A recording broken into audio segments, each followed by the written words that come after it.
So I got this 16 Ram 3500 and put a flatbed on it. Northeast Flatbeds. Guy's name's Mike.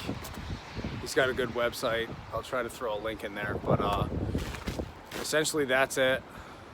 And I want to show you guys how to do your fuel fill because I couldn't find shit on the internet about it. So I bought this little mount right here on like Amazon for 15 bucks. The tubing I used was 1.25 inch fuel rated, petroleum rated tubing.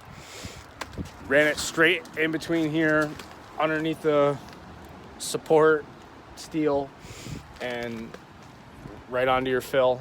And then your vent is a 5/16 vent line. I had to cut it, if you can see that.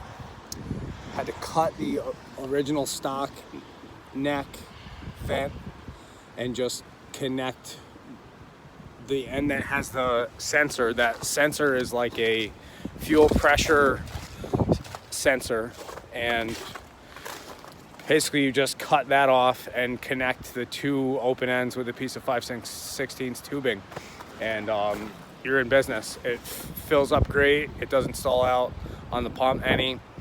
It fills up a little faster even, and that's essentially it. I'll try to put links in the description someday of where I got all that stuff, but pretty much like Napa and the internet, it took a while to find it, but that's pretty much it. Everything else I found was like sold out. It's a nice crispy day here in New York, ice storm, but hope you enjoyed the video. I'll try to get to those links some other time. Thanks, bye.